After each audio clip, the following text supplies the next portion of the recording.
Assalamualaikum, salam sejahtera. Pernah dekat ikan bengkak, ikan bekok. Orang Kelantan cakap ikan bekok. Dia macam misalkan ikan masin lah.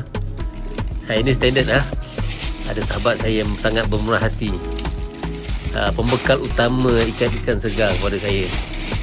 Tapi kali ini saya special request, minta ikan gelama yang besar-besar sikit. Pasal cadang nak buat ikan gelama bengkak, bekok. Dia macam ikan masin tu lah. Selalu beli, selalu makan. Best lah. Mahal, tapi tak pernah buat. So lepas kita google tengok sikit dekat YouTube, kita nak buat sendirilah ikan bekok. Tu dia ikan gelama. Dalam 20 ekor kita akan cuba buat. Jom.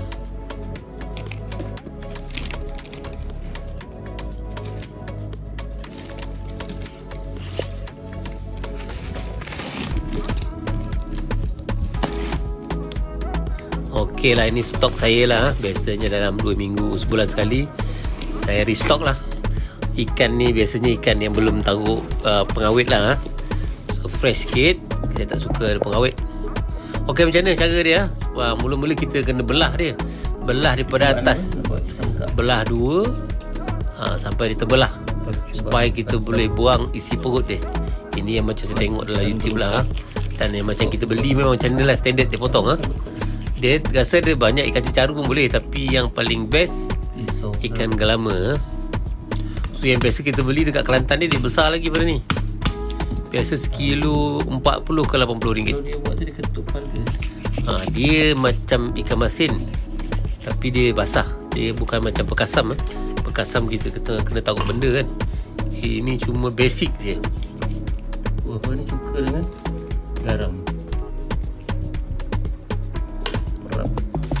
Kena pisau, kena tajam lah. Tapi ini pisau pun dah tak tajam. Jadi dia melambatkan sikit lah kita punya proses ni. Okey, kita dah belah tu. Buang dia punya isi perut semua. Sisik tak payah buang. Cuci bersih-bersih. Lepas ni kan kita goreng ni dah siap tu. Sampai nak basuh-basuh lah. Kita cuci, bagi air lalu, selawat sikit lah, bagi dia sedap. Okey, dah settle tu, kita toskan dia. Kita mula proses yang sangat mudah. Mula-mula kita lomokan garam. Garam dengan cuka ya. Pak Haji pun tak letak tu. Pak Haji pun tak ada. Asam keping boleh ke tak? Asam keping. Okey, kita buat garam ni, kita cukup rasa lah kan. Tu dia, bahan ni garam dengan cuka. Kadang-kadang ada orang berbuah Ajinomoto. Dulu bila saya buat ikan cencaru tu, saya buat Ajinomoto. Tapi ni untuk lebih sihat, kita tak ada campur Ajinomoto. Kita pakai garam dan juga cuka.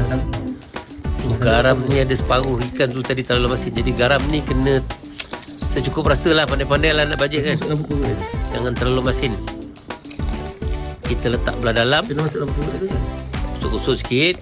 Dah masuk tu, kita buang-buang yang mana lebih-lebihan lah.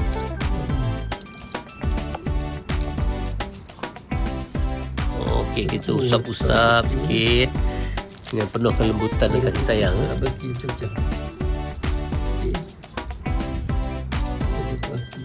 Okey.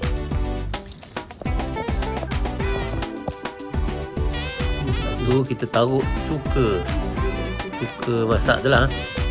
Buatan tu ni pun secukup rasa lah. Dia nak bagi pejal ikan tu kan, tak nak bagi dia hancur. Dia habis botol ni. Kita gaul-gaul kan. Okey, lepas tu kita tus-tuskan dia, buang semua air. Kitanya proses dah siap.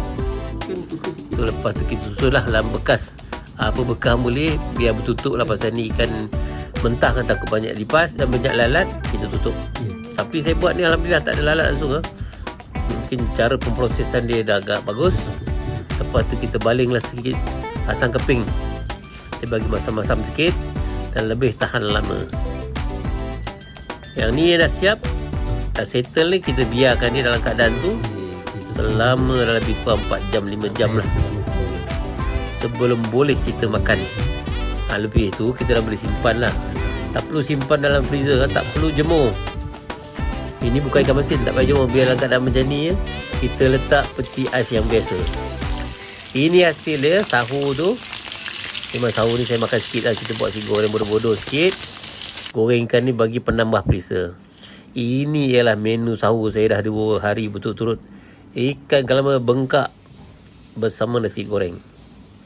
Okey, selamat mencuba. Bye. Assalamualaikum.